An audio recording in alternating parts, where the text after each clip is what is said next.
Assalamualaikum warahmatullahi wabarakatuh. Perkenalkan, nama saya Fatina Zakia dari kelas Ilmu Komunikasi dengan IPA 77.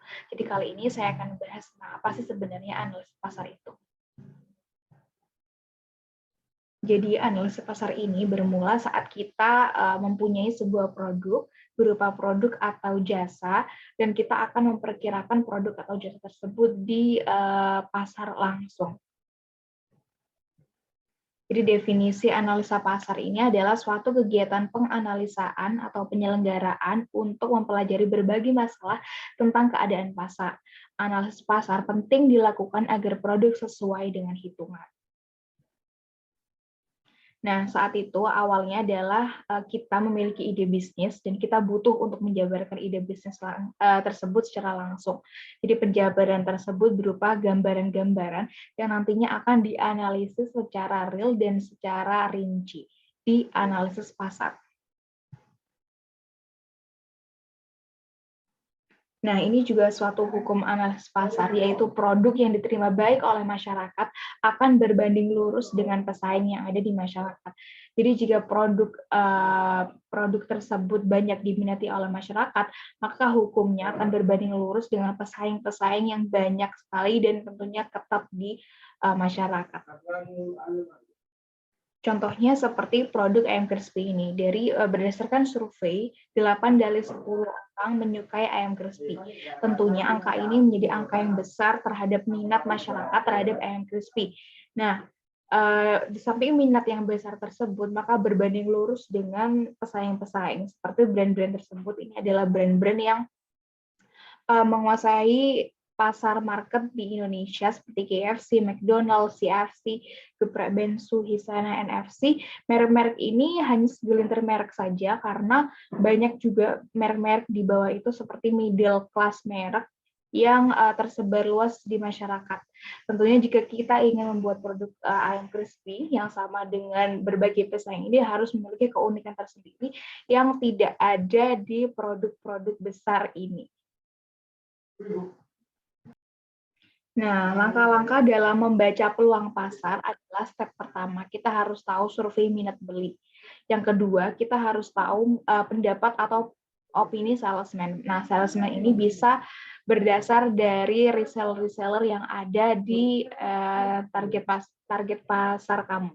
Yang ketiga adalah pendapat atau opini para ahli. Step yang keempat adalah analisis penjualan secara historis, seperti bagaimana produk itu berkembang, seperti brand A mengembangkan produknya seperti apa, seperti cepat atau lambat boomingnya, atau dia langsung meraih pasar-pasar tersebut, meraih pasar-pasar di sekitarnya. Dan yang kelima adalah tes pasar.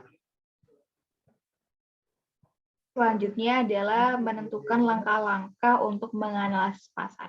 Yang pertama adalah menentukan pasar relevan. Jadi kalau misalkan produk kita ini produk-produk yang berkaitan dengan makanan, seperti mungkin mie sayur atau mie hijau, tentunya kita mempunyai pasar sendiri, yaitu pasar-pasar yang berkaitan dengan kesehatan. Contohnya mungkin ibu-ibu yang concern di bidang kesehatan, seperti ibu-ibu yang berada di lingkungan olahraga, zumba, dan lain sebagainya. Nah, itu harus diruncingkan pasarnya seperti itu. Nah, selanjutnya adalah menganalisis permintaan primer untuk pasar relevan. Jadi permintaan primer adalah permintaan akan bentuk produk atau kelas produk yang ditetapkan sebagai pasar relevan. Nah, di sini manajer dapat mempelajari mengapa dan bagaimana pelanggan membeli suatu kelas produk atau bentuk dengan mengidentifikasi dua hal tersebut, yaitu buyer identification dan willingness to buy.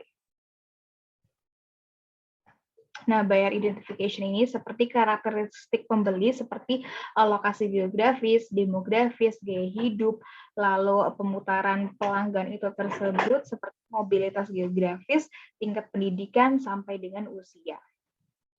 Lalu identifikasi yang kedua yaitu willingness to buy, seperti ketersediaan untuk membeli tersebut yang berkaitan dengan calon customer, seperti produk dan jasa terkaitnya atau masalah pemakaian yang sama.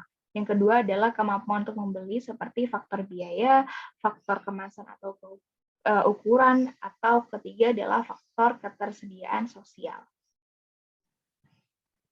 Baik, yang ketiga adalah menganalisis permintaan selektif untuk pasar relevan.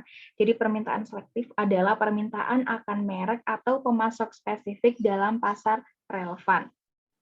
Manajer lebih berfokus pada pemahaman atas pilihan merek atau pemasok yang dilakukan oleh konsumen melalui dua hal tersebut, yaitu identifikasi tipe proses, yang kedua adalah identifikasi atribut determinan. Keempat adalah menetapkan segmen pasar, yaitu manajer harus memahami cara untuk mengelompokkan konsumen ke dalam segmen atau bagian yang memiliki respon yang sama. Yang kelima adalah menilai persaingan, jadi manajer harus mencermati persepsi atau pandangan konsumen terhadap produknya dibandingkan dengan para pesaing. Yang terakhir adalah mengidentifikasi pasar sasaran potensial, yaitu manajer harus bisa mengidentifikasi peluang untuk menciptakan pelanggan yang puas dan loyal. Baik, sekian penjelasan saya tentang analisis pasar. Semoga apa yang saya sampaikan dapat bermanfaat dan dimengerti. Saya ucapkan terima kasih dan sampai jumpa.